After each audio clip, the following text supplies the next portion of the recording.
Mom sent a message. We no longer trust you. I respond. Understood. 2 days later, their lawyer reached out to me in a panic. Mom sent a message.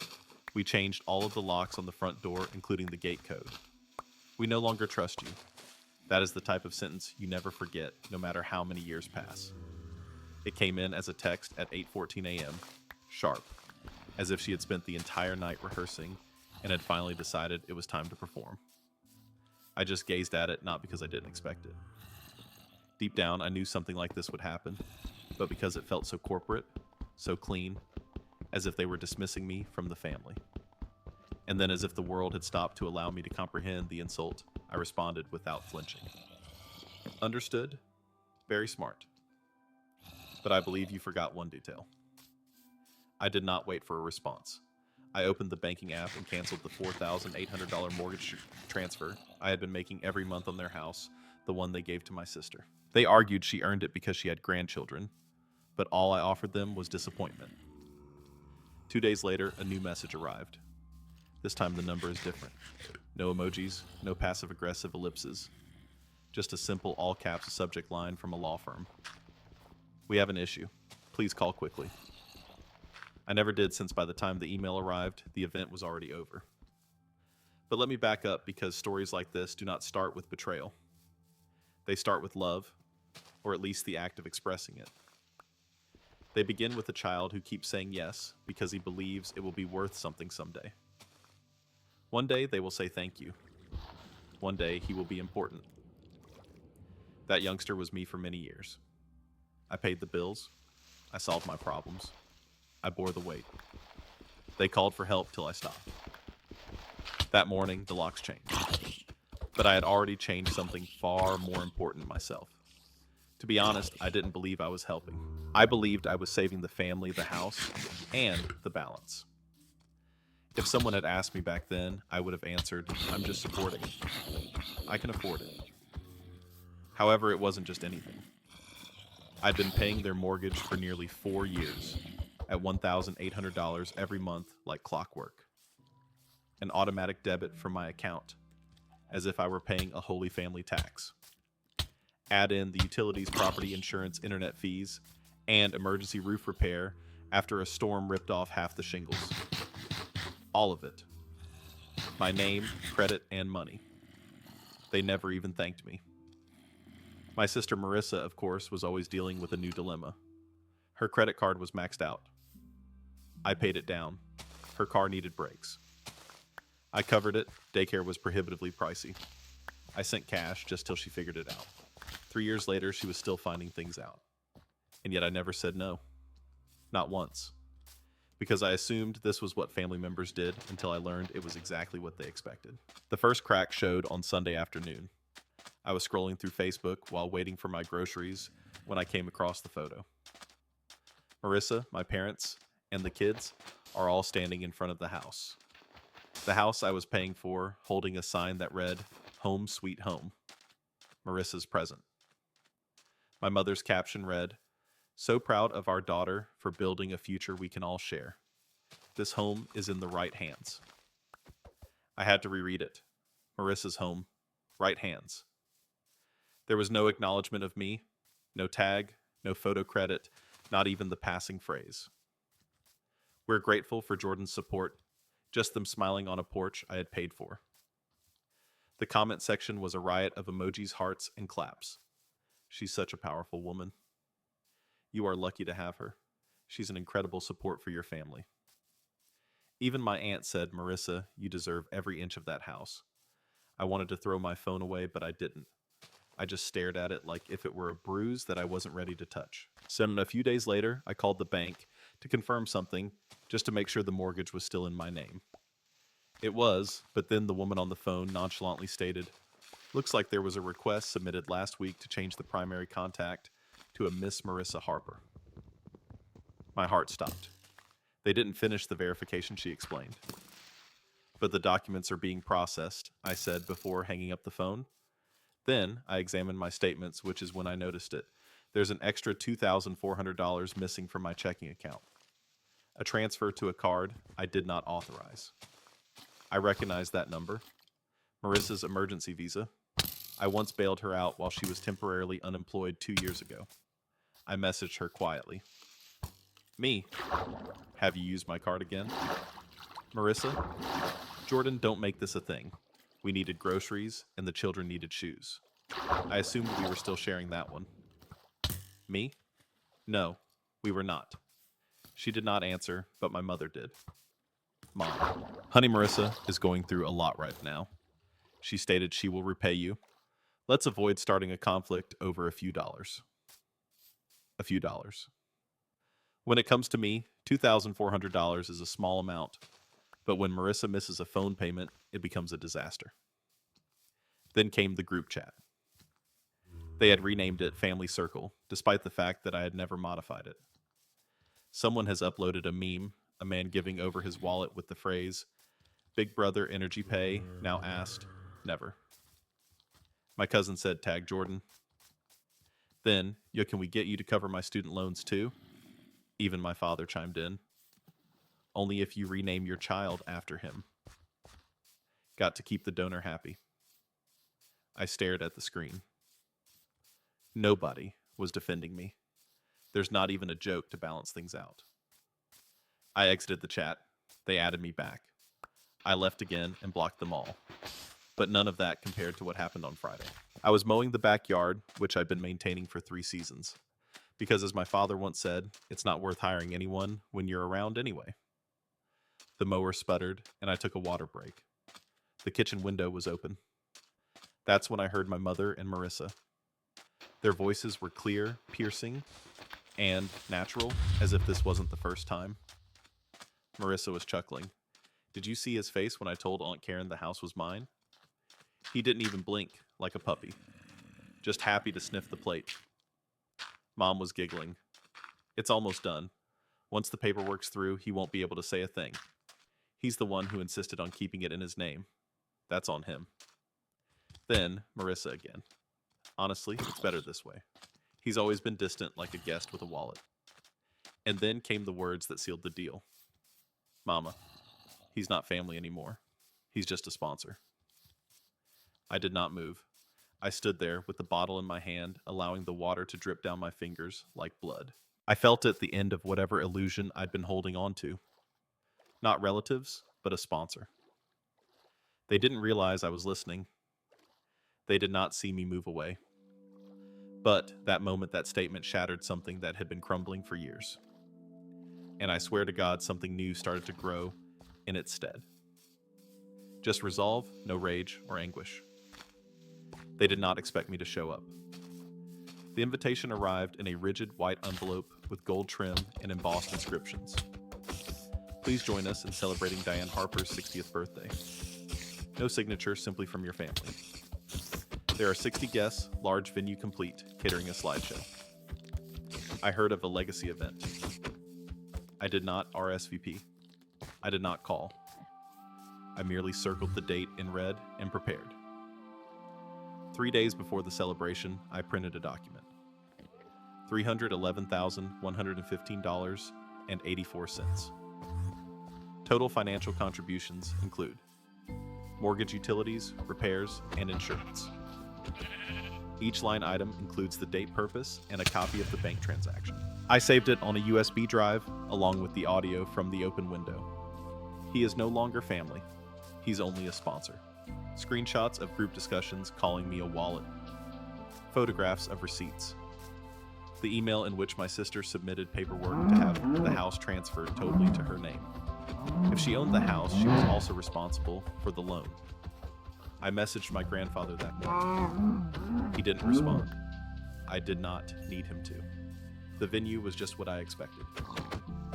White linen tables, big 6-deep balloons, a projector showing baby pictures and beach trips, waiters in black ties, cousins and cocktail dresses, and my mother in an emerald green gown standing in front of a placard that read, "A house is not a home without family." I almost laughed aloud. I arrived 15 minutes late on purpose. When I walked in, people's heads turned. Some smiled, while others stiffened. Marissa caught my sight, blinked twice, attempted to grin, and returned to the crowd. I did not waver anything. Just took a seat at the back. They did not squander time. Marissa gave the opening address.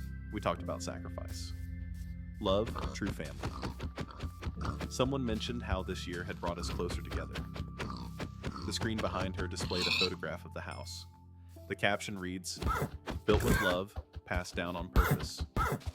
No mention of me. Then came the toast. My mother took the microphone, dabbed her eyes, and looked around the audience like a queen giving her final blessing. I'm proud of my daughter, Marissa. She's shown what legacy truly means, and I'm grateful that this home, our home, will stay in the right hands.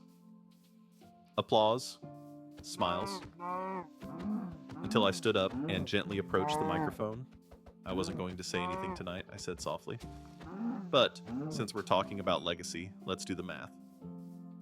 The projector flickers briefly before beginning to play audio. Mom's voice. He is no longer family. He is just a sponsor. Marissa says like a puppy sniffing the plate. Gasps. Several people sat forward. A woman dropped her wine glass. I clicked again. The screen has changed. Screenshot. Group conversation. Tag Jordan. Only if he names his child after the bank. The ledger comes next. $1,800 times 48 months. Repairs, maintenance, property tax. If this house now belongs to Marissa, I informed her, then I'm here to present a bill, not a favor, a debt. I held up the printed invoice. 211 pages stapled. Silence. Then, "Are you serious?" Marissa exclaimed. "Dead serious," I said.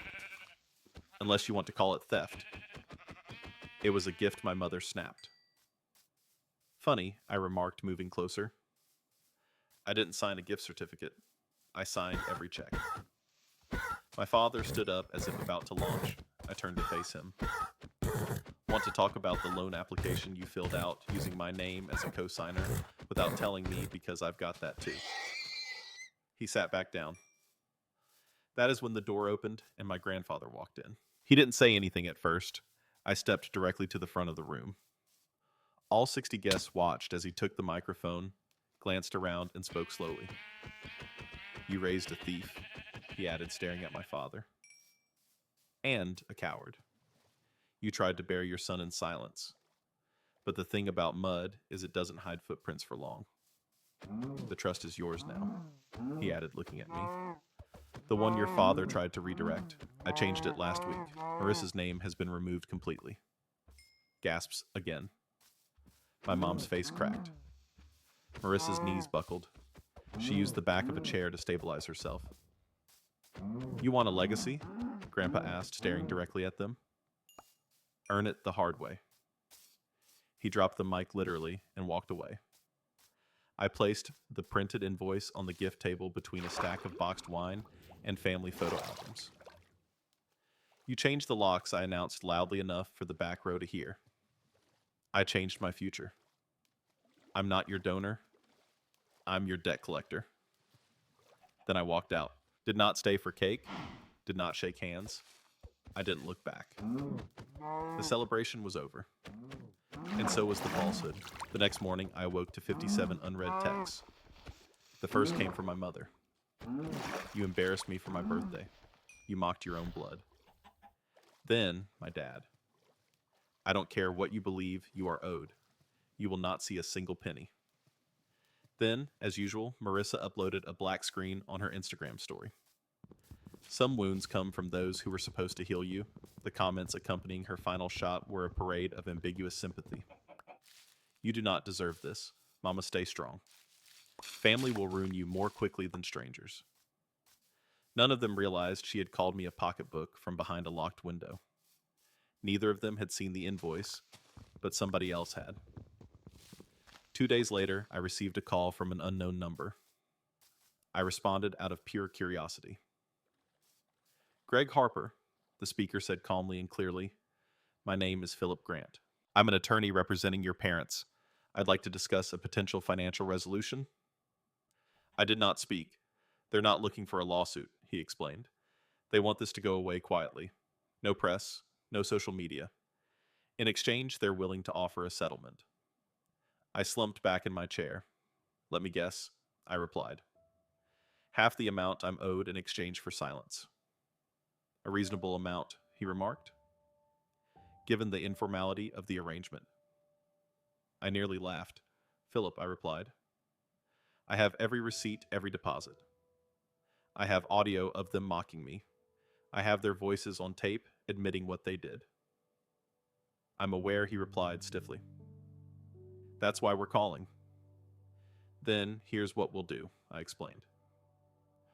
Full repayment every cent, or I file a public claim and attach the audio as evidence. You've got 72 hours. He paused. Understood. I'll be in touch. Exactly 72 hours later, the wire struck. $311,115.84, labeled as reimbursement settlement. No further liability is admitted. It did not come from my parents, not even Marissa. The sender used a private business account registered to someone I didn't recognize. Probably a loan shark or a worried friend of my father's. That made things even better. I printed the transaction, filed the papers, and saved it 6 different times. I didn't respond, thank them, or say anything. I was not there to make peace. I was there to get paid. A week later, I shared a video. The background is clean. There is no rage, only clarity. Some argue that closure is about forgiveness. The wire transfer marked the end of the process for me. $211,723.84 is the cost of 4 years of silence, obedience, and funding another person's fantasy. They refer to me as a sponsor after first calling me family. Now they may say I'm settled. I blurred the account numbers while leaving the total visible. This is not about hatred. This is about facts, and facts come with receipts. The post became viral again, but this time even more so. Therapists shared it. The adult children of toxic parents sweat it.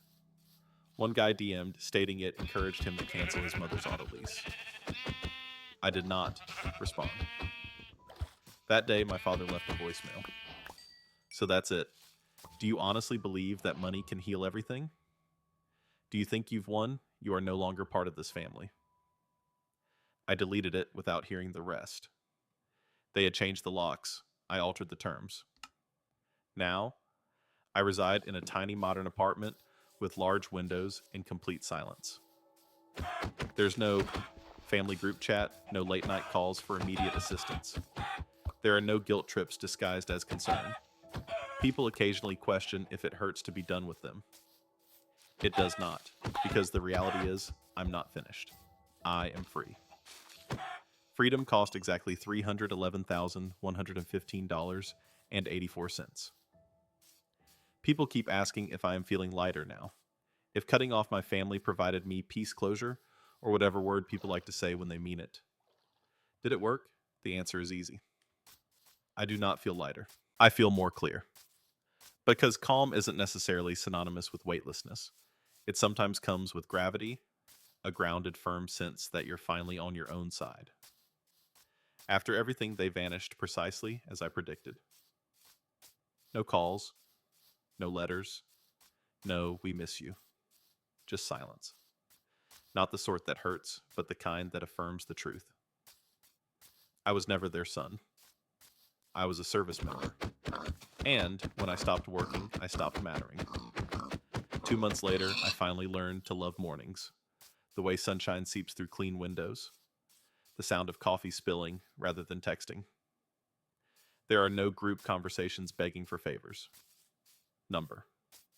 Can you transfer stuff quickly? No passive aggressive. Guess who hasn't phoned their mother recently? My phone is quiet. My hands are steady. And I've stopped waiting for people to inquire how I'm doing unless they actually care about the response.